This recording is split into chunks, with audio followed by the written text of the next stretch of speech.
Hello students, आज के video में हम आपको बुक रीडिंग के क्रम में class 10th NCERT first flight chapter 1 a letter to God की रीडिंग करा रहे हैं, जिसमें कि इससे पहले के वीडियो में हमने इसके कुछ पैराग्राफों को लिया था और उनकी रीडिंग कराई थी। अब उसके आगे की रीडिंग करा रहे हैं, तो इसलिए अब आप लोग अपनी बुक्स सामने रख लीजिए और पेंसिल लेकर के उसकी मीनिंग भी लिखते चलिए और प्रोनाउंसिएशन को भी आपको रिपीट करते चलिए अपने मन में। तो जैसा कि अगला पैराग्राफ है, यहाँ से देखिए और उसको साथ में पढ़ते चलिए। तो हम शुरुआत करते हैं इसकी। यहाँ से देखिए, not a leaf remained on the trees, not a leaf remained on the trees. Not a leaf माने एक भी पत्ता नहीं, रिमेन्ड माने बचा हुआ रहा, ऑन द ट्रीज पेड़ों पर, पेड़ों पर एक भी पत्ता नहीं बचा रहा। The corn was totally destroyed, मकई जो थी पूरी तरीके से नष्ट हो गई। The flowers were gone from the plants, फूल जो थे वो चले गए थे पौधों से, मतलब वर्गोन नहीं चले गए, फ्रॉम द प्लांट्स पौधों से। लेंचोज साउंड, लेंचोज ये देखो अपोस्ट्रोफ का प्रयोग हुआ है। अपोस्ट्रोफ का मतलब होता है का की के, मतलब उससे रिलेशन होता है, संबंध। लेंचोज साउंड, लेंचो की आत्मा, was filled with sadness, Lencho की आत्मा जो थी दुख से भरी हुई थी। सैडनेस ये object noun, sadness. When the storm had passed, जब तूफान गुजर चुका था। He stood in the middle of the field, वो खड़ा हुआ था खेत के मध्य में, खेत के बीचों बीच में। And said to his sons, और कहा अपने बेटों से, a plague of locust would have left more than this. A plague of locust, देखिए ये प्लेग क्या है? प्लेग एक बीमारी है, महामारी, जो कि चूहों से फैलती है। इससे आज से कई साल पहले देखिए सूरत में प्लेग की बीमारी फैली थी, तो उसमें एक ये महामारी का रूप ले लेता है, बहुत बड़े एरिया में फैलता है, ये बहुत बड़े एरिया को लेकर चलता है और ये अक्सर चूहों से फैलता है। चूहों के जो ऊपर कुछ पैरासाइट्स होते हैं, पिस्सू नाम की, वो बीमारी को फैलाने का कारण बनते हैं।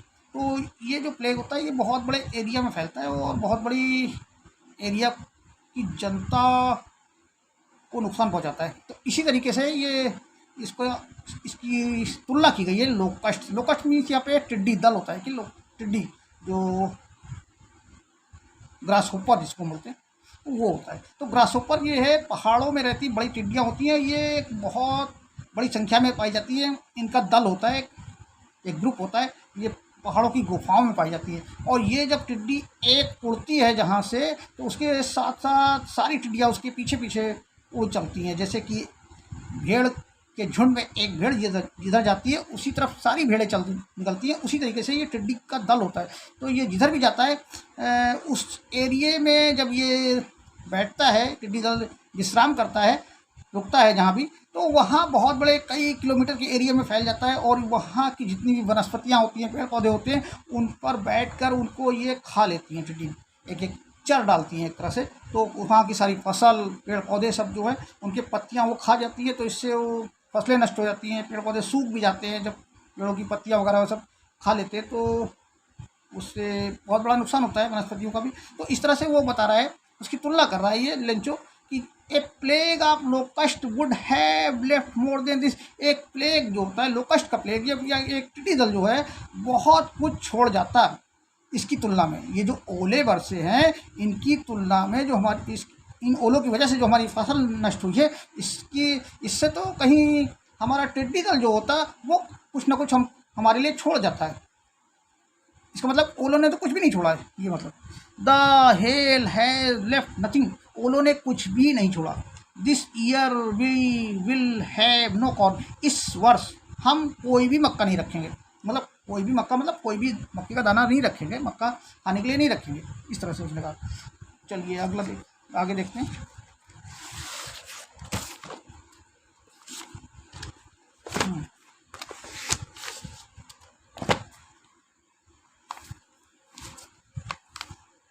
हाँ ये देखिए, that night was a sorrowful one.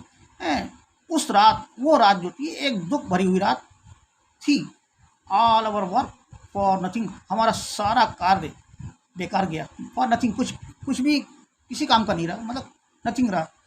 जो हमने इतनी मेहनत की, या हमारा जो साल भर की कमाई की, मेहनत किया, वो सब बेकार चला गया। There is no one who can help us. देखिए देयर्स है, देयर्स पढ़ाएंगे इसको, ये देयर इज का शॉर्ट फॉर्म है, देयर इज नो वन। तो there's no one who can help us, there no one, कोई भी नहीं है, हु कैन हेल्प अस, जो हमारी, हम सबकी मदद कर सकता है, मतलब हम सबकी जो मदद कर सकता है वो कोई नहीं है। We will all go hungry this year, तो ये हो जाएगा वील ऑल गो हंग्री, हम सब चले जाएंगे, भूखों रह जाएंगे। दिस ईयर, इस वर्ष जो है हम सब भूखों रह जाएंगे, ये है। तो अगले पैराग्राफ में देखते हैं। But in the hearts of all who lived in that solitary house in the middle of the valley, there was a single hope, help from God. But in the hearts of all, लेकिन in the hearts of all, सभी के हृदयों में, सभी के दिलों में, सभी के हृदयों में, who lived in that solitary house, जो कि लिव में रहते हैं, इन दैट सोलिटरी हाउस, उस अकेले घर में, in the middle of the valley, घाटी के मध्य में, अकेले घर में जो लोग रहते हैं, उन सभी के दिलों में, उन सभी के हृदयों में, there was a single hope, एक अकेली आशा है, सिंगल होप है, हेल्प फ्रॉम गॉड, वो जो है आशा है वो भगवान से मदद की आशा है, हेल्प फ्रॉम गॉड, भगवान से मदद की आशा है। Don't be so upset even though this seems like a total loss. Don't be so upset, मतलब परेशान मत हो। Don't be so upset means परेशान हो रहा, तो यहाँ डोंट बी, मत हो परेशान। इवन दो, यद्यपि, this seems like a total loss, यद्यपि ये टोटल लॉस दिखता है, प्रतीत होता है, एकदम संपूर्ण नष्ट होना दिखता है। रिमेंबर, याद रखो, no one dies of hunger, याद रखो कोई भी भूख से नहीं मरता। वो अपने आप सांत्वना देता है, अपने को समझाता है भाई, अपने दिल को समझाता है कि मतलब संतुष्ट, मतलब अपसेट मत होइए, परेशान मत हो। Even though this seems like a total loss, यहाँ तक कि यद्यपि ये जो है ये टोटल लॉस लगता है, टोटल लॉस दिखता है कि संपूर्ण नष्ट हो जाना दिखता है। रिमेंबर, फिर भी कहता है, अपने समझाता है अपने को, याद रखो, no one dies of hunger, कोई भी भूख से नहीं मरता। That is what they say, no one dies of hunger, ये वो चीज़ है जो लोग कहते हैं। दे से मीन्स मैंने पीपल के लिए आया, जो लोग कहते हैं ऐसा कि भाई no one dies of hunger, कि कोई भूख से मरता नहीं है। मतलब कहने का मतलब, उदाहरण देता है, कोई भूख से नहीं मरता। यहाँ तक कि देखिए जानवर भी हैं, वो भी अपना जी लेते हैं, उनको भी खाना मिल ही जाता है, कहीं भोजन मिलता रहता है, वो सब जीते रहते हैं। इसी तरीके से इस संसार में कोई भूखों नहीं मरता है, कहने का मतलब ऐसा लोग कहते हैं। ऑल थ्रू द नाइट, संपूर्ण रात, पूरी रात, ऑल थ्रू द, आर पार, संपूर्ण, समूचे के लिए थ्रू है, तो ऑल थ्रू द नाइट, पूरी रात। लेंचो थॉट, लेंचो ने सोचा, ओनली आप हिज वन हो, हाँ पूरी रात लेंचो ने एक आशा, केवल एक आशा को सोची, एक आशा के बारे में सोचा। Lencho thought of his one hope, Lencho ने केवल एक आशा सोची, द हेल्प ऑफ गॉड, एक मतलब भगवान से मदद की आशा की सोची उसने। Whose eyes as he had been instructed, जिसकी आँखें हैं, ये गॉड के लिए बताया गया है, गॉड की आँखें हैं। ये आपका हो गया रिलेटिव प्रोनाउन हुज। देखिए ये रिलेटिव प्रोनाउन है, किससे रिलेट करता है, गॉड से, तो ये नाउन है गॉड, और यहाँ पे ये रिलेटिव प्रोनाउन का काम कर रहा है whose.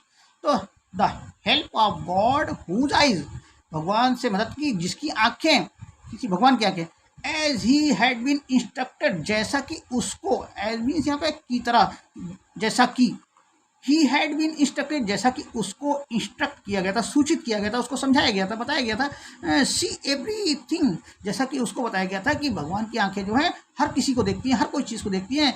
Even what is deep in one's conscience, even what, यहाँ तक कि जो कि किसी एक के आत्मा में, कॉन्शियस माने हो चेतना में, चेतना माने आत्मा, वही चेतना में, गहराई में, चेतना की गहराई में, चेतना में वो जो है रहता है। भगवान जो है हर एक की आत्मा में, चेतना में जो रहता है, in that in deep in one's conscious. हाँ, जो चेतना में, उसकी गहराई में, चेतना की गहराई में, उसमें अंतरात्मा में वो जो रहता है भगवान, वो जो है वो हर किसी को देखता है। उसकी आंखें जो है हर किसी चीज़ को देखती हैं। Lencho was an ox of a man. Lencho was an ox of a man. Lencho जो था वो एक ऑक्स मीन्स यहाँ पे बैल होता है, जानवर है बैल, ऑफ ए मैन वो आदमी के रूप में एक बैल बताया गया यहाँ पे। Lencho was an ox of a man. Lencho जो था वो एक बैल के रूप में था। मतलब कहने का मतलब यहाँ बैल का मतलब यहाँ पे बहुत मेहनती था, जैसे उसका तुलना करी गई है। ये बढ़ा चढ़ा कर बताया गया है इसको कि Lencho was an ox of a man, मतलब आदमी के रूप में वो बैल की तरह था। मतलब वो वर्किंग करता था अच्छी तरीके से जानवरों की तरह, तो इस तरह से उसको बताया गया। Working like an animal in the field, और काम करता था जानवर की तरह खेतों में। बट स्टिल ही न्यू, लेकिन लगातार वो जानता था हाउ टू राइट, लेकिन वो फिर भी जानता था कैसे लिखा जाता है, वो लिखना जानता था। The following Sunday at daybreak, आने वाले संडे पर, अगले बार जो अगला संडे आ रहा है, आने वाले संडे पर एट डे ब्रिक, प्रातः, डे ब्रिक का मतलब जब दिन की शुरुआत होती है, अंधेरा जाता रहता है, उजाला आता रहता है, वो दिन खुलता है, तो वही सुबह होती है, तो वही उसको डे ब्रिक बोला गया। एट डे ब्रिक, हाँ, अगले संडे पर, आने वाले संडे पर सुबह में, he began to write a letter, उसने शुरू कर दिया लिखना एक पत्र, which he himself would carry to town and place in the mail, जिसको कि ही हिमसेल्फ वुड कैरी, जिसको कि वो ले जाएगा खुद स्वयं, जो स्वयं उसको ले जाएगा कस्बे में, टाउन में, शहर में, and place in the mail, और इसको मेल कर देगा, मतलब इसको पोस्ट में कर देगा, पोस्ट ऑफिस में, पोस्ट बॉक्स में, मेल बॉक्स में डाल देगा। It was nothing less than letter to God. It was nothing less than, ये भगवान के लिए पत्र के सिवाय, ये भगवान के लिए एक पत्र से कम और कुछ भी नहीं था। ये जो लेटर था उसका, ये भगवान के लिए एक पत्र के अतिरिक्त और कुछ भी नहीं था, पत्र की तुलना में और कुछ भी नहीं था। ये आगे के पैराग्राफ में देखिए, गॉड, उसने लिखा लेटर में, क्या लिखा था कि आगे वो लिख रहा है, गॉड संबोधित करके, भगवान को संबोधित करके, जैसे लिखा जाता है लेटर, सबसे पहले जिसको लिखा जाता है उसका नाम डाला जाता है, तो वही है, उसको संबोधित कर रहा है। गॉड ही रोट, उसने लिखा, पत्र में लिखा गॉड, ही, हाँ लिखा ही रोट, उसने लिखा भगवान, गॉड, इस तरह से। If you don't help me, यदि तुम मेरी मदद नहीं करते, my family and I will go hungry this year, मैं और मेरा परिवार इस वर्ष भूखों रह जाएंगे। I need 100 pesos in order to sow my field again and to live until the crop comes. हाँ, आई नीड 100 pesos, मुझे ज़रूरत है, आवश्यकता है 100 pesos की, in order to sow my field, मेरे खेत को बोने के क्रम में, ऑर्डर मीन्स यहाँ इन ऑर्डर टू, इस क्रम में कि मतलब खेत को बोया जा सके, in order to sow my field, मेरे खेत को बोने के क्रम में, अगेन दोबारा मेरे खेत को बोने के, और to live until the crop comes, और जीवित रहने के लिए जब तक कि फसल दोबारा नहीं आ जाती तब तक के लिए, और बिकॉज द हेल स्टॉर्म, और आगे उसने डैश करके इसका मतलब और भी कुछ लिखा उसने, बिकॉज द हेल स्टॉर्म, क्योंकि ओलों का तूफान आया था, इस तरह से उसने और आगे बातें लिखी। तो इस क्रम में उसने अपने खेत को दोबारा बोने, और जब तक दोबारा फसल नहीं आ जाती तब तक जीवित रहने के क्रम में उसने लिखा, उसमें पत्र में भगवान को संबोधित करते हुए कि उसको 100 पीसोस की ज़रूरत है। ही रोट, उसने लिखा, क्या लिखा, टू गॉड, सबसे पहले जिसको पत्र लिखा था टू गॉड करके लिखा, जिसको भेजा था टू गॉड, और जहाँ से भेजा था फ्रॉम होता है, तो वो शुरुआत में उसको टू करके लिखा था, to God, he wrote to God, उसने भगवान, उसने इस तरह से लिखा टू गॉड करके, पहले टू लिखा फिर गॉड करके लिखा, भगवान करके, ऑन द एनवलप, हाँ उसने लिफाफे पर लिखा भगवान के लिए। पुट द लेटर इनसाइड, हाँ लेटर को इनसाइड में डाला, इनसाइड रख दिया, अंदर की तरफ दिया, लिफाफे के अंदर रख दिया। And still troubled went to town, और लगातार वो टाउन की तरफ गया। At the post office he placed a stamp on the letter, हाँ at the post office, post office पर पहुंचने पर, वही पोस्ट ऑफिस पर, डाकखाने पर पहुंचने पर, ही प्लेस्ड ए स्टैम्प, उसने एक स्टैम्प रखा, स्टैम्प माने मोहर, मोहर लगाई ऑन द लेटर, लेटर के ऊपर। And dropped it into the mail box, और इसको गिरा दिया, ड्रॉप कर दिया, गिरा दिया मेल बॉक्स के अंदर। One of the employees, who was a postman and also helped at the post office, went to his boss laughing.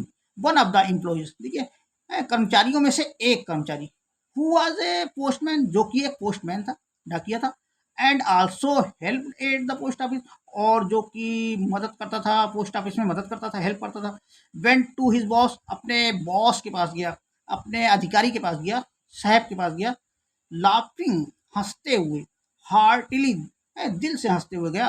And showed him the letter to God, और दिखाया उसको भगवान के लिए एक पत्र।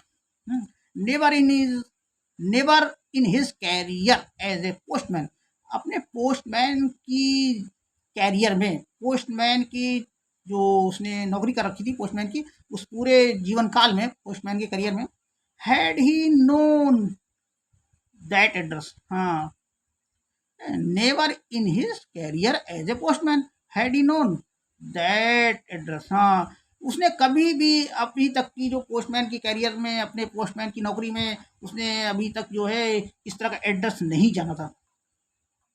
The post master A fat amiable fellow, post master जो था वो एक मोटा आदमी था, एमिएबल फेलो था मतलब घुलनशील था, मतलब मिलनसार आदमी था, घुल मिल के रहने वाला आदमी था।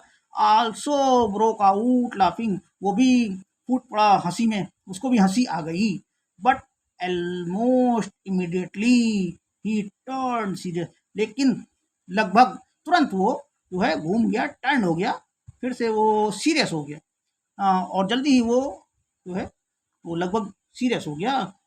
And tapping the later on his desk, और लेटर को अपनी डेस्क पर थपथपाते हुए, पटकते हुए, कमेंटेड, उसने टिप्पणी किया, व्हाट फेथ, क्या विश्वास है, व्हाट फेथ, कैसा विश्वास है ये। आई विश, मैं इच्छा करता हूँ, I had the faith of the man who wrote this letter, हाँ व्हाट फेथ, कैसा विश्वास है। आई विश, मैं इच्छा करता हूँ, I had the faith of the man, कि मैं रखूं आदमी का, आई हैड, मैं रख सकता उस आदमी का विश्वास। हु रोट दिस लेटर, जिसने इस पत्र को लिखा। Starting up A correspondence with God, जिसने इस पत्र को लिखा, starting up A correspondence with God,